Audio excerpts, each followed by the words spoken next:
Hello,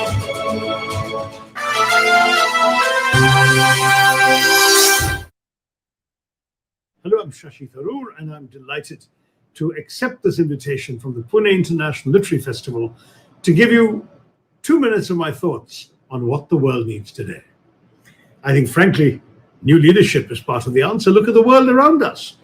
From a time when many celebrated the arrival of globalization, the benefits of instant communications, and the digital revolution, to the cultural aspects of cosmopolitanism and liberal thinking, we're now being confronted by an unavoidable backlash to these ideas and facing the real risk that the COVID-19 pandemic will inaugurate an era of de-globalization.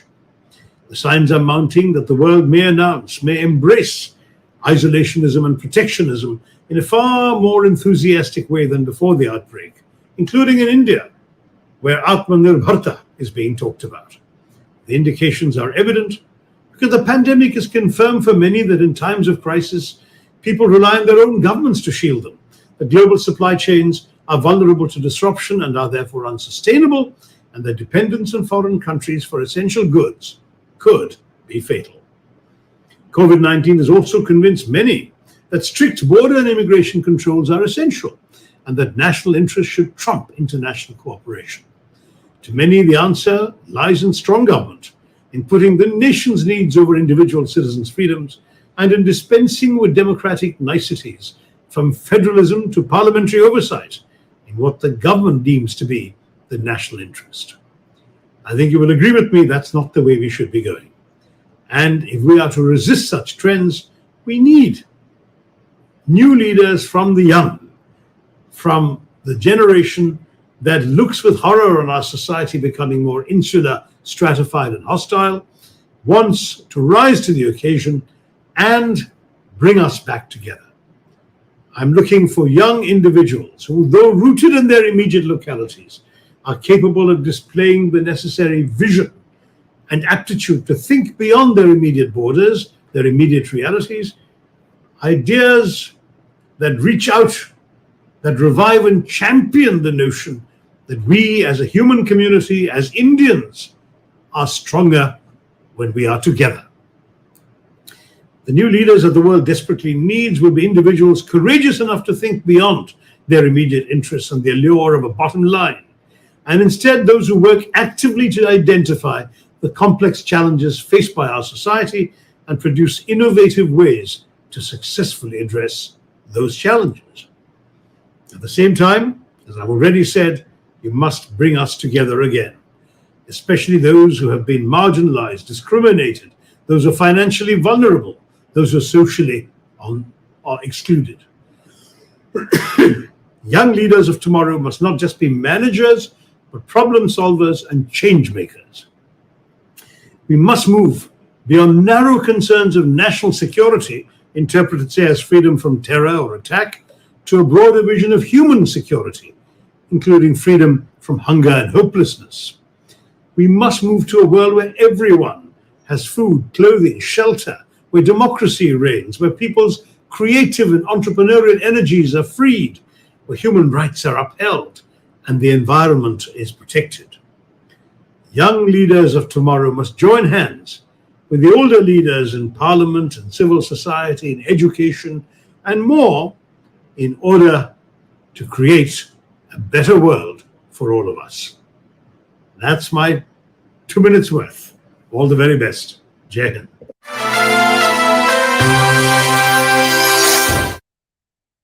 Good morning and a very warm welcome to Day 3 at PRF 2021. In Studio 2, our first discussion this morning is Phenomenal Women in International Politics with our esteemed guest, Supriya Vani. Supriya Vani is a peace activist, guest, and author. As a guest on human rights, she actively participates in international peace organizations and forums. As a journalist, she has interviewed several world leaders and is a recipient of an honorary James Patterson Fellowship from Vanderbilt University in Nashville, Tennessee. Carl Harte. Carl Harte is an Australian writer, actor, and book editor, the recipient of an E-Lit Gold Award He has worked for such authors as the late former President of India, Dr. APJ Abdul Kalam, Om Swami, Lieutenant Governor Kiran Bedi, Arun Tripadi, Swami Agnivesh, and Kishalay Bhattacharya. Chidananda Rajghatta. Chidananda is the author of The Horse That Flew, How India's Silicon Gurus Spread Their Wings, and Illiberal India, Gauri Lankesh and India and the Age of Unreason. Rajghatta has worked with India's leading brands, including the Indian Express, the Telegraph of Kolkata, and India Today. The discussion will be led by Kena Shree. Kena is an author, poet, and storyteller.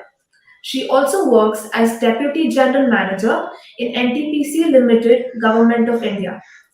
She has been writing for the Huffington Post, Times of India, Hindustan Times, Cox and Kings India, and other writing forums.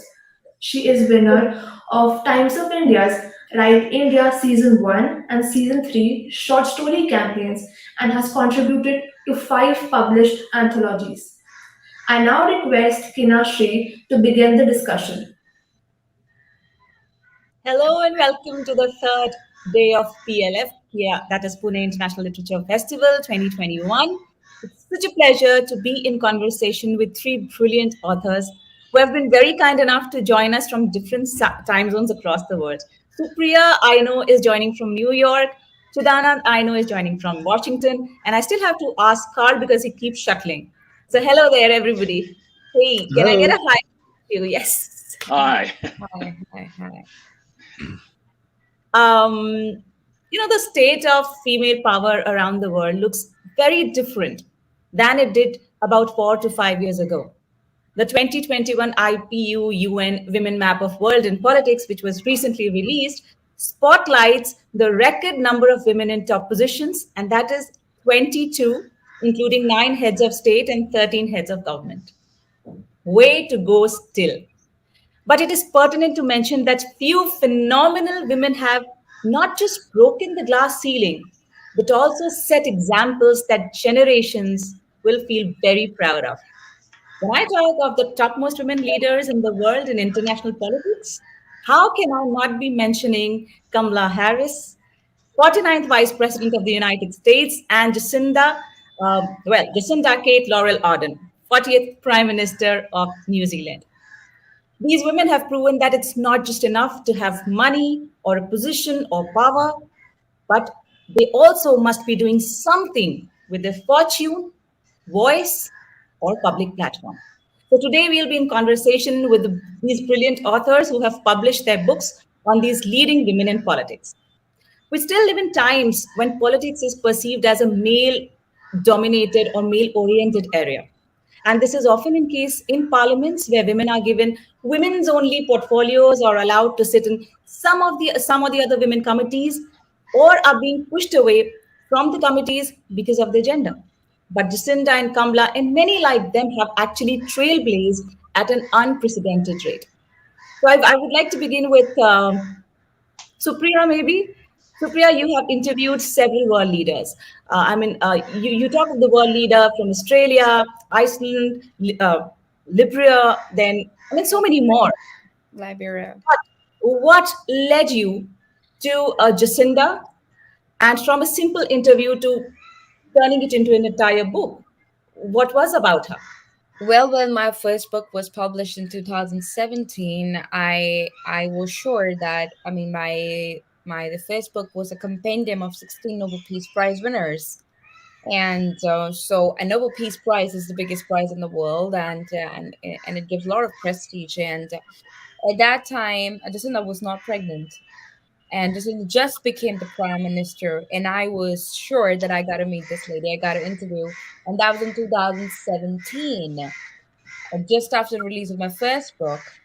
So 18, I started the process to how to, because it's not easy to get hold of all those people, and I'm not coming from CNN background and all that, so how this works.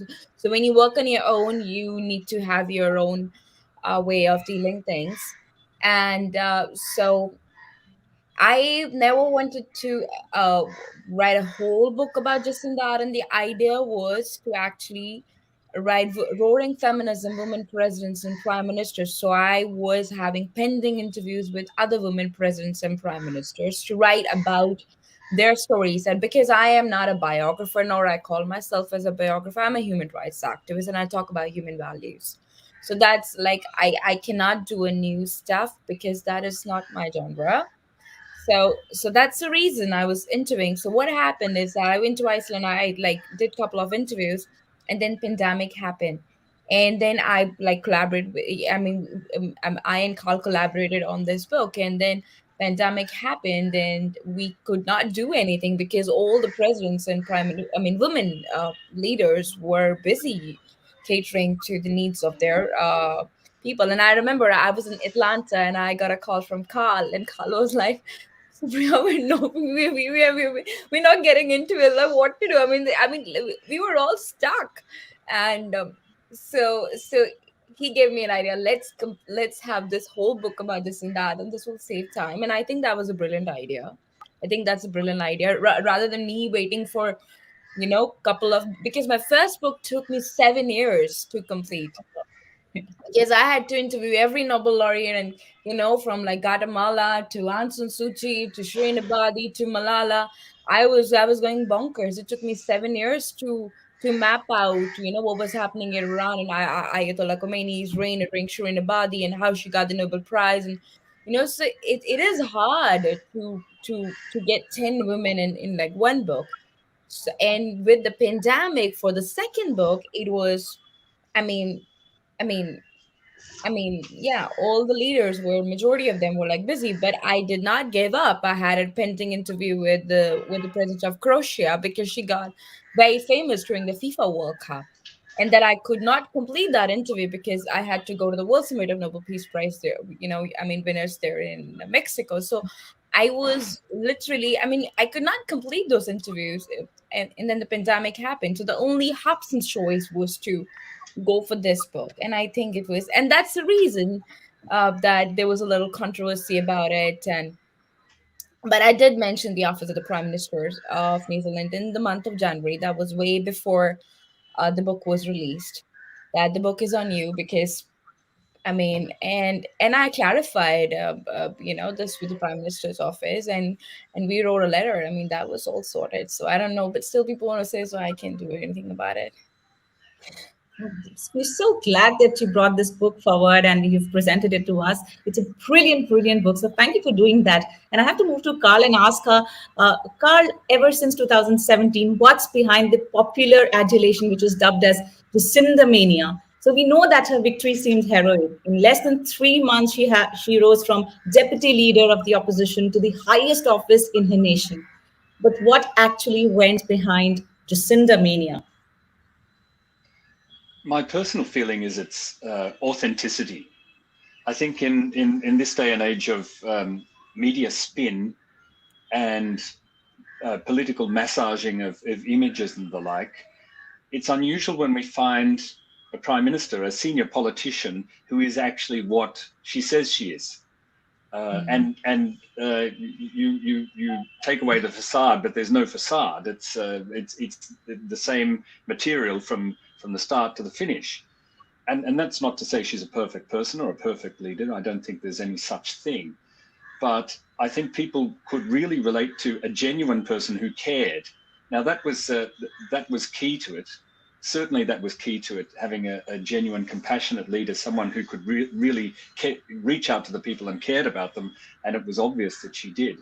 But I think the authenticity of her as a person really struck a chord, because politicians, I think everywhere, but I can honestly say, particularly in my end of the world, being from Australia, and I don't think New Zealand's too much different, there's been a lot of artifice in politics. People dissembling virtue, dissembling all types of behavior that doesn't ring true. And here you have a person who really is what she says she is.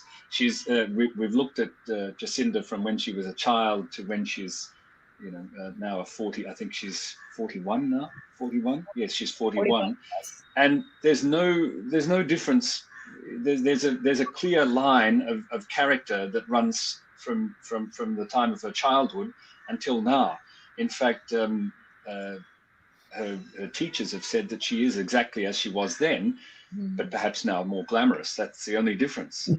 And I think that's it's wonderful that she's managed to keep that same personality, the same nature, the same principles from her youth right the way into high office.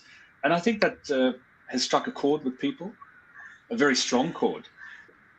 Because I can honestly say, having met a lot of politicians, who you meet, sometimes it's the other way around. I've met a nameless politician in Australia who I thought was a horrible man. When I met him personally, I thought he was wonderful, a lovely, kind, gentle person. So sometimes it can work the other way. But with Jacinda, what you see is what you get, and that's been stated by many people, from her mentors, her teachers, well, even her partner. And I think that is key to it. But I also think people are looking for a different style of leader, a different kind of a leader. I think in this time we're looking for, we're looking away from the standard masculine kind of strongman role. I mean, it's there. We have that leader in the world in the moment in people such as Vladimir Putin. But I think people want something different. And I, when we think about it, the only real reason that men have dominated politics is because of the old paradigms of how things are done in Parliament, and it seems to have suited men. There's no reason why women can't do a better job than men.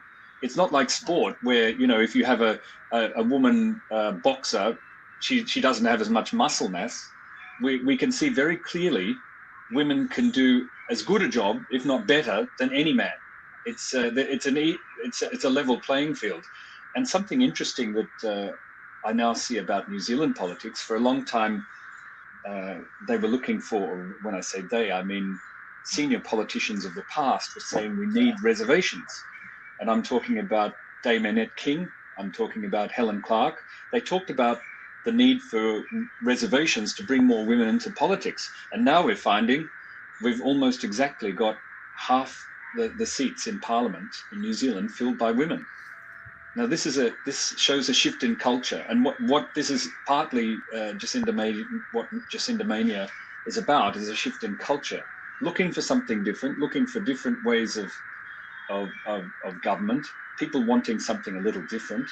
In some countries, they've gone for the old style, bare-knuckled, swearing, abusing, tough men, and that's sad in a sense. In fact, I think it's very sad. And in New Zealand, they've gone for something different entirely, and we found that it's just as effective.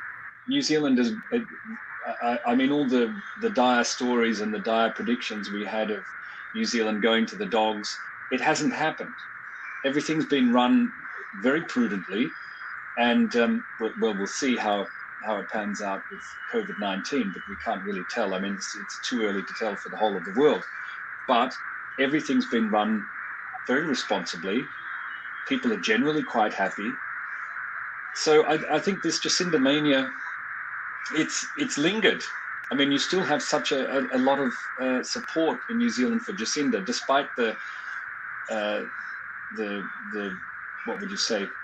Despite the reservations that people have about how COVID is being dealt with, and I think that's very sad, because COVID is going to be something that will mar what could have been a very interesting term in government, or 2 terms in government. So, well, yes, getting back to the question, Jacinda Mania is, I say, a desire of people to find a different way of government, a different kind of a leader, and people's culture is changing. And now, at this time, I think it's widely recognized that women are as good, if not better, than men. When I was growing up, if I look at what Dame Annette King went through, who is one of Jacinda's principal mentors, when she was running for Parliament, they said, "We're not voting for you because you're a woman. we don't think you can do as good a job as a man. They literally bluntly said that to her. Now that's ridiculous, and we know it's ridiculous now, but that was there 30 or 40 years ago. It's no longer there. It's no longer there. So the gates are open now. And once the gates are open, they can never be shut. Completely agree. I think that's what it is. And we'd love to know about snippets from the childhood and her growing up years and her the mentors and the influences in her life, but we'll come to it a little later in the conversation. I now move to Chidanand. Chidanand, if you can draw a correlation to the topic of the discussion today, which is phenomenal women in politics, it also coincides very magically and beautifully coincides with the title of your book as well. And we know there's more to the story behind the book's title and its literal meaning. So we want to know the entire backstory behind you penning phenomenal woman Kamala Harris. What was the story? Well, thank you for having me, and hello to my co-panelists and your audience. As you know, Phenomenal Woman is a very well-known, famous poem by Maya Angelou, who was the poet laureate of the United States and a very remarkable poet. And the poem celebrates, the individuality of women, the independence and, how women perceive themselves rather than being boxed in conventionally as they often are. So I went with the title simply because I know there have been questions on whether Kamala Harris is really phenomenal. I've had interviewers and friends ask me, what's so phenomenal about her? And many think, probably correctly, that so far her performance as a vice president has been underwhelming. But the fact is her personal journey is phenomenal. And I could have as well called it phenomenal journey or a phenomenal moment in US. But eventually I went with Phenomenal Woman because there are two sides to Kamala Harris' story so far. One is her personal journey right up to this moment, which is remarkable. You have to look at her as an individual of mixed race who was a child of immigrants, two immigrants, both colored. One from India, one from Jamaica, who came here as students.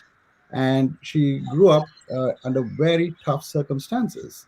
And for the most part, as a child of a single mom, because her parents separated and divorced when she was only 6 or 7. And then had a long stint in public life as a single woman, which a lot of people forget. I mean, she's married now, but she was single up to her 50s.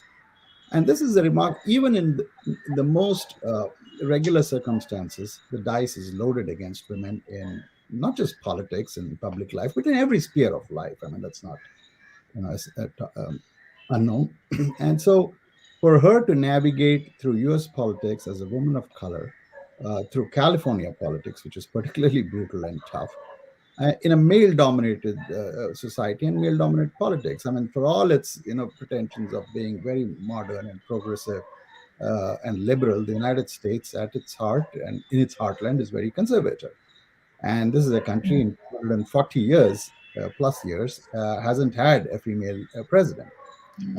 45 presidents, all male, 44 white male.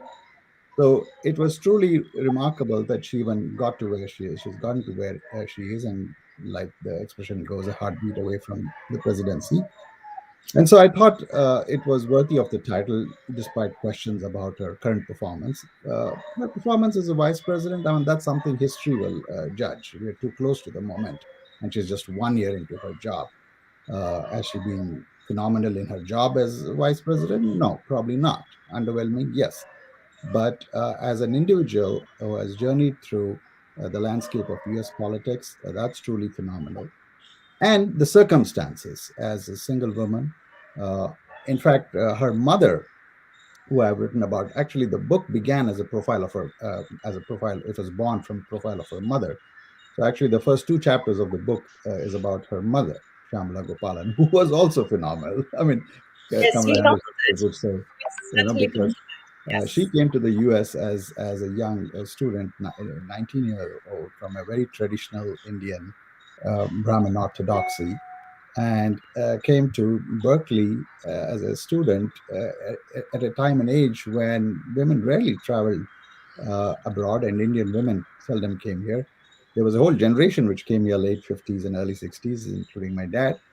But hers was a remarkable journey. And then to actually go into the Black ecosystem and comfortably mingle and merge in that and learn from that and experience that and bring up her two daughters as young Black women was again a phenomenal achievement. So yeah, everything worked, towards that title. I thought it was well merited. But what about Kamala's lawyers needs Nina's t-shirt slogan campaign? You didn't mention about that. So I'm sorry, I didn't hear that. What was about the Mina's t-shirt slogan campaign, Phenomenal Woman? Oh, yeah. Yeah, no, see, all that takes off from the Maya Angelou poem. I mean, the Maya Angelou poem in America, and particularly among women of color, among Black women, is almost like an anthem. Actually, there are two poems. One is Phenomenal Woman. The other poem is called Still I Rise, which also celebrates women. And I toyed with actually going with the other title, Still I Rise, because there's, of course, a chance that she might eventually become the president, which Yes, fitted yes. well too. But yes, Mina Harris T-shirt and the whole campaign, and there have been several. The theme of phenomenal women has been invoked quite often in among U.S. Women, American women, and in public life. It's not an unknown phrase or unusual phrase. So yeah, I mean, I'd say Mina Harris also took from Maya Angelou. The fact is, it's just not, the whole family is full of phenomenal women. I mean, Mina herself and Kamala's sister Maya Harris is also quite an incredible figure. She but for the fact that Kamala Harris is vice president, Mina Harris would have been in the Biden cabinet. She's an accomplished woman. She's a civil rights activist, and so is Mina. So the family, it's in fact, Kamala's mother in one interview actually said that Kamala comes from a long line of kick-ass women, and that's the expression she used. So yeah, I mean, it's a family worth your celebration. Wow, that's so lovely. Okay, so moving to Supriya now. Supriya, when I was going through the book, there's somewhere where you mentioned that Jacinda is known to have made the right choices. So be it related to terrorism, women's rights, LGBTQ rights, labor reforms, climate change. But we also wanted to know, how did she come across handling the horrific Christchurch mosque shootings in March 2019? Because it was that time around that she was empowered, and it was quite a controversial situation for the nation. So, what's your take on that? I think that was the event of her life, that people could see the real Jacinda Ardern, because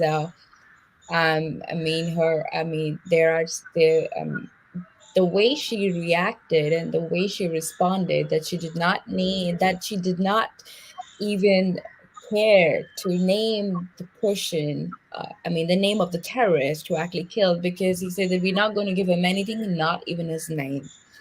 And the way she was, taking care of all the victims, and the way she was hugging, all them, I think that really caught worldwide attention when she wore a hijab. And when they're, because she actually did that so that she can be one with them, and can actually resonate with them at their level, and try to embrace their pain. And that was the movement, actually, that got that picture was there. Burj Khalifa was, like Oprah Winfrey said, that we need to awaken our inner Jacindas. And everyone was like actually awestruck, because the way she responded was actually more about empathy, and more about compassion, so she could feel that pain. So I think the way she handled is just showing the woman's side, that how a woman prime minister or president can handle a crisis differently. And like, this is what she did. And that was really, she was everywhere. She was everywhere in the news for, I don't know how many months she was. she was there. Yeah. So now that you're talking about that element of empathy in her, I also need to ask Carlia. Um, I quote this. If there is a Winston Churchill of the war against COVID-19 for his success in rallying her country to fight the virus, I know that's a very popular quote from you both. There's a good argument to say it's Jacinda Ardern. So the way she has come across as a compassionate leader in handling of COVID-19 crisis, we would like to know the compassionate leadership style of Jacinda Ardern. Well, I think that it's fairly clear that she has studied Winston Churchill. I mean, Jacinda Ardern is a history buff. So she's read history and all types of leaders, and she's followed history of her own country and other countries. And of course, she's very much a buff for Ernest Shackleton and the heroic ice explorer in Antarctica. But the thing about Winston Churchill is he was always leading from the front in an empathetic way, strangely enough. He doesn't come across as an empathetic character, but he led from the front.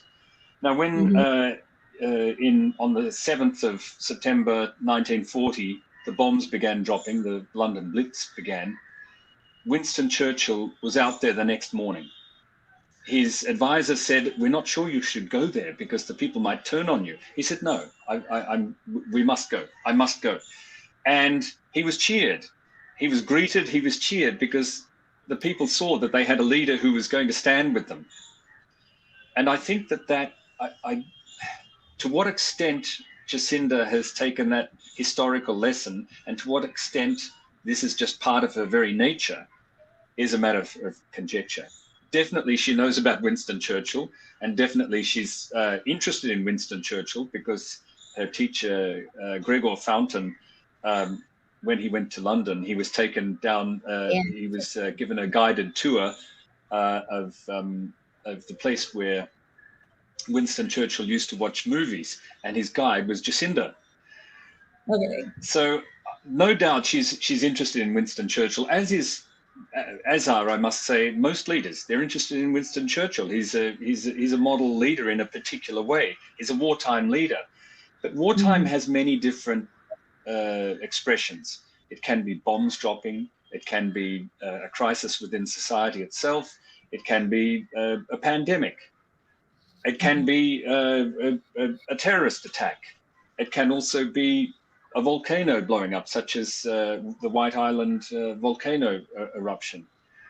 On each occasion, Jacinda has been there on the ground, just like Winston Churchill, if I may say that. Exactly as Winston Churchill was. That's Get there, absolutely. be there with the people, talk to them, work out what the problems are, and lead from the front. And although she's not a top-down leader, being there with the people and seeing what's going on means she has a very clear idea of what the issues are, and they can be solved very quickly. And one thing she said she's learned how, in the first term in power, how to operate the levers of power to get things to happen. So I think that is incredibly important. That Winston Churchill's lesson for any leader is incredibly important. Jacinda is the kind of person too who wouldn't hold it against Winston Churchill completely that he was a conservative or a chauvinist or a racist. She would be the kind of person to take the best lessons from history and implement them at the present time without too much worry about that. I mean, we know what Winston Churchill was. I mean, the interesting thing about this is Jacinda is a fan of Gandhi, and Gandhi, of course, was loathed by Winston Churchill. And I think that's interesting. She can pick the good things from Winston and leave the bad things, such as the bathroom nudity and the chomping on cigars, etc. What I noticed too is that she's very happy to have male role models. And that we found in the book. All through her life, she's had male role models. She's had her But that father, was Ross, not on who she says is purpose. her I mean, ultimate. this is what happens. And sometimes, I mean, I don't think so. That was on purpose. That she would particularly look for a male model. Yeah, I don't think it's on purpose, but I think that that's a good lesson for women leaders. Is you can take the best from all places. Yes, and you can and become something like you'll find Angela you Merkel have- also. Yes, absolutely, absolutely. I mean, we talk to Angela Merkel. or you can be like Helen Clark. She's taken a lot from Helen Clark and a lot from Dame Annette King, who was a minister at the time. But she's also taken the best from history, and I think that it's interesting to note. People say history. Well, the Henry Ford quote is "History is bunk." Well, not if you learn its lessons. Not if you look for exemplars and you pick out good characteristics and you follow them. I think Jacinda's done it, but as I say, to what extent she's done that with her leadership, I don't know, or whether I can't say. I know she's done it, but I also know that to a large extent, this comes naturally. This kind of lead from the front, go onto the ground, deal with crises on the spot. It sort of fits in with her background too, being a policeman's daughter, because she was always around crises as a young child, living out the back of the police station. But I suppose getting back to your question, what she's done that's different to many other leaders, and we can look at Boris Johnson, who says, this is what we're going to do, and this is what you must do. Her way of speech was, I know this is going to be very difficult for us, but we need to do this, because if we don't do this, there'll be a disaster and there'll be 10,000 people dead and our hospitals will be overrun. I know this is going to be very hard for you. We need to do this together. That was her message. And it resonated. People, of course, resent lockdowns. People don't want their businesses to close. People don't want to lose money. They want tourists to come in. But then again, they also know they don't want, they don't want hospitals overrun, and they don't want a whole lot of people dead. And especially with an aging population, such as New Zealand's, it could have been catastrophic. So, I mean, ultimately, the history has yet to be written about COVID-19. But in managing to galvanize support, widespread support in her society, rather than what we've had over the Tasman in Melbourne, which is the government saying, this is what we're going to do, stay home or we'll batter you. And what we've had is we've had people out on the streets. We've had tear gas. We've had rubber bullets. It's we've had a jackboot response, if I may say so. I'm an Australian. I can criticize my own government. We've had a response that couldn't be further from Jacinda Ardern's model of leadership, and in that she's successful. How successful it is in the longer term? Well, I say the jury's out. We don't know what we still haven't finished COVID, and we don't know the aftermath and how it's all going to play out. But in terms of bringing the nation together to do something to squash COVID, she's been successful. And I know that people are unhappy about it, but it's and this is the sad thing. She's between the devil and the deep blue sea. If she goes one way, there's going to be disaster. If she goes the other way, then there's economic disaster. What can I say? I mean, this COVID-19 has completely stymied any chances of Jacinda showing, new policies and bringing in a whole lot of reform that people might have been ready to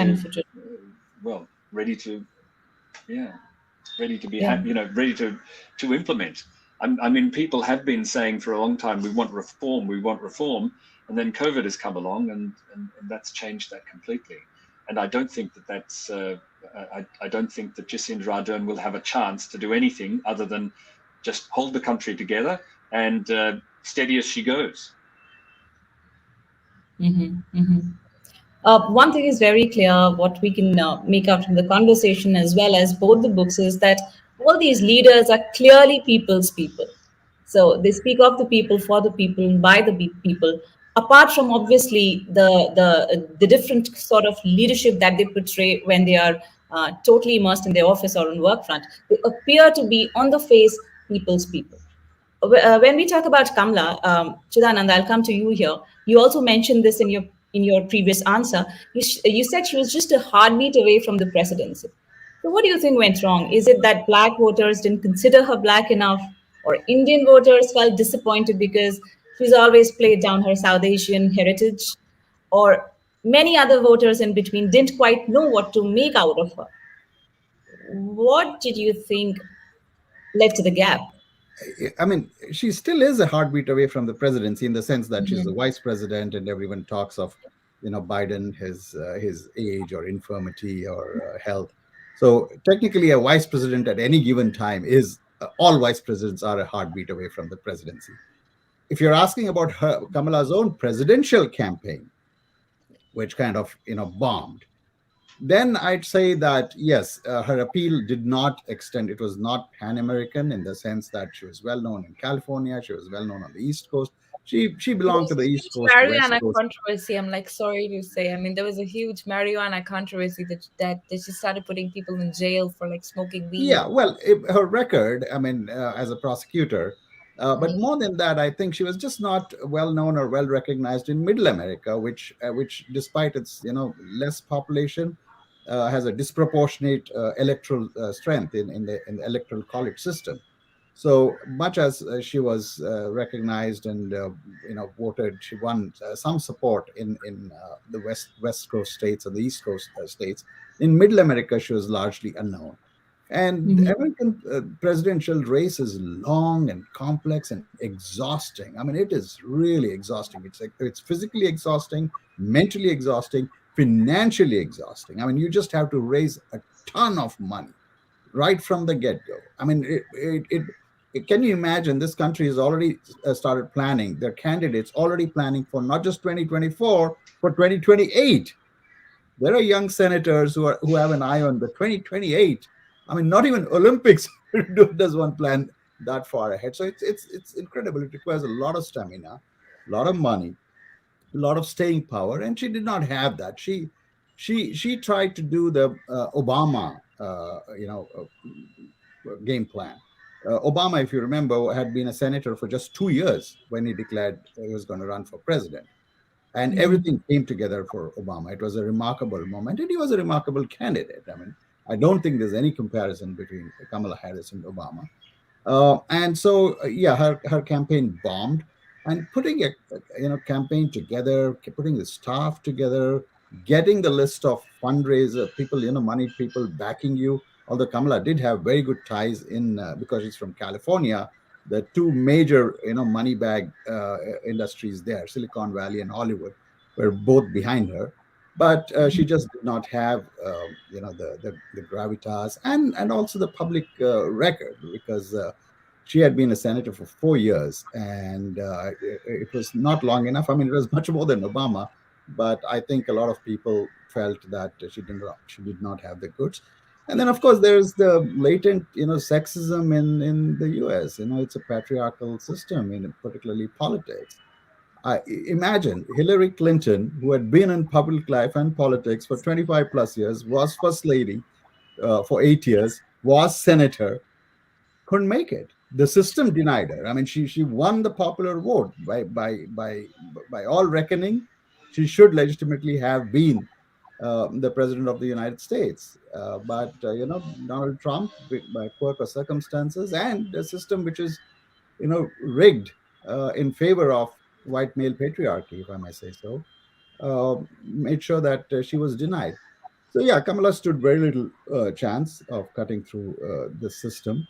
And in fact, even now, as a vice president, I mean, there's a sense that any vice president in the White House, uh, if the president is not going to run, is considered a shoe-in for the Democratic nomination, which is the first step towards the presidency. And the chances of Kamala Harris winning the Democratic nomination itself is thin. I mean, forget about the presidency. She first has to win the party nomination, provided Biden decides not to run. Today, Biden has said if he's in good health, he is going to run, which is which is amazing because you'll have two men, I think 82 and 78 or 80, running for the White House again. But yeah, even as the incumbent vice president, the chances of her winning the Democratic Party nomination is going to be very hard. She's also seen as more radical, more liberal, and this country right now is in a place where a centrist, a Clinton-like centrist, stands the best chance, which is what actually pitched Biden into the White House, because he was not seen as extreme or radical. Whereas Kamala still carries the label of radicalism, and of course, the U.S. House of Representatives has a lot of women who are very radical, very progressive, very leftist. They're going behind her, and many of them see Kamala in the same mold.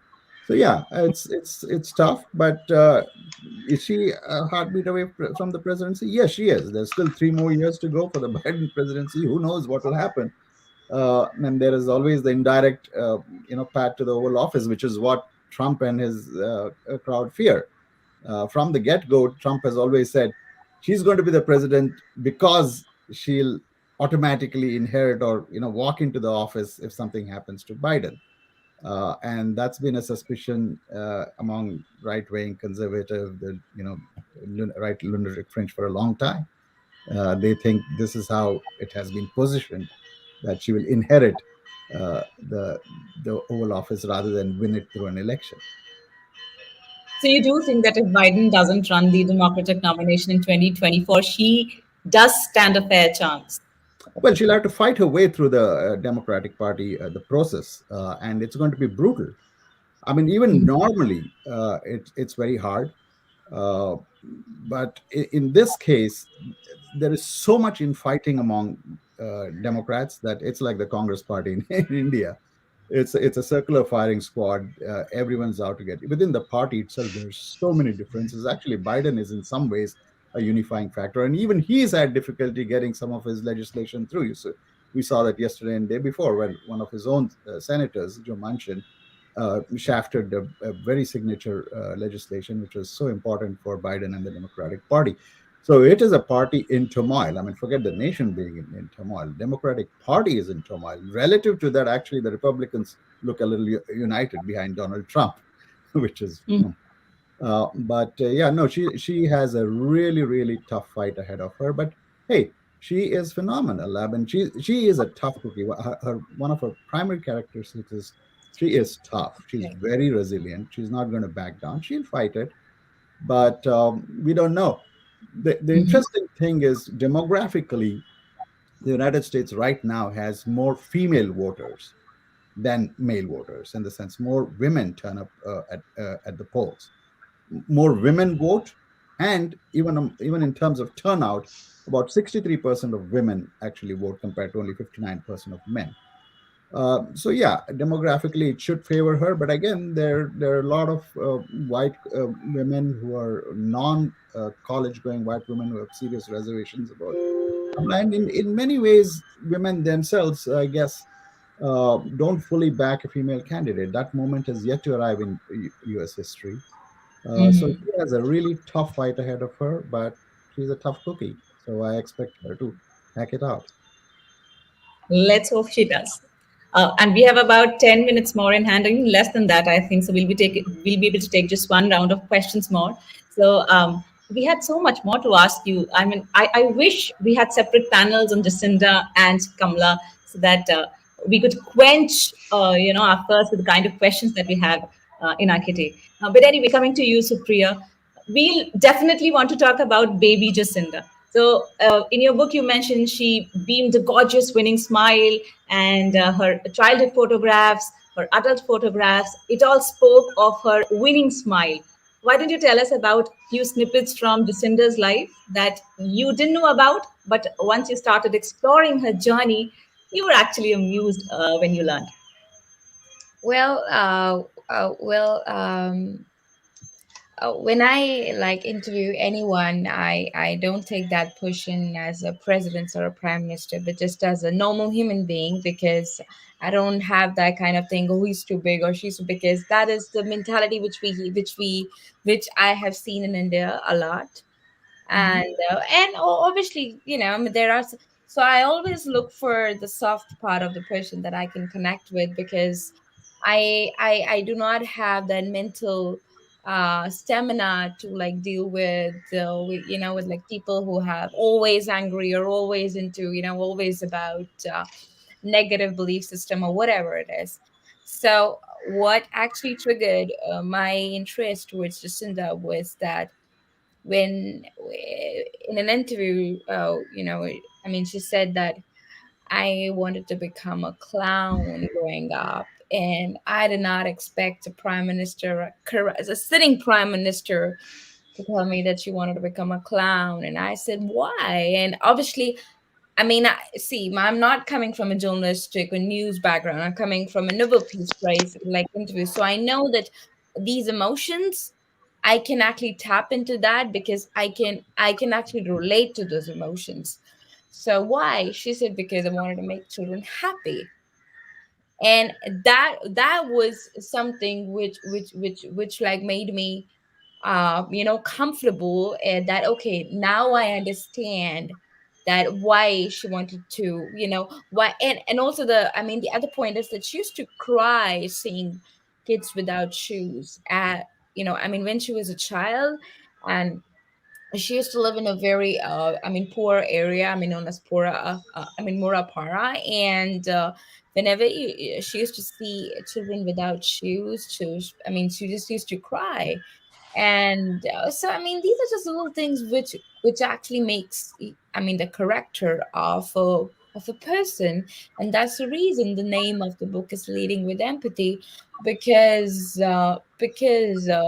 this is what they were taught. I mean, her like father, taught her great values, and so was mom. And mom used to tell her to actually make Christmas cake for all the homeless people and do all that kind of stuff. So I think it's just human values. And I mean, Absolutely. to love the church, to actually support the LGBT community. And I mean, she's taken some bold steps, but yet she doesn't see the people from the lens of like religion or race, or I mean, you're all one, and we're going to talk about humanity. I think that which sets her apart. But also, there are so many unsung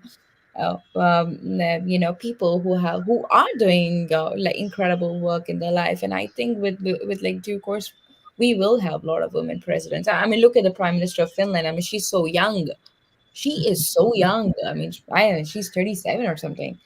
I mean, and she's a prime minister of Finland. And there, I mean, yeah, it's just, yeah, I don't think this is a woman or a man, but I think the person should be good and should have a good heart. So that's Absolutely.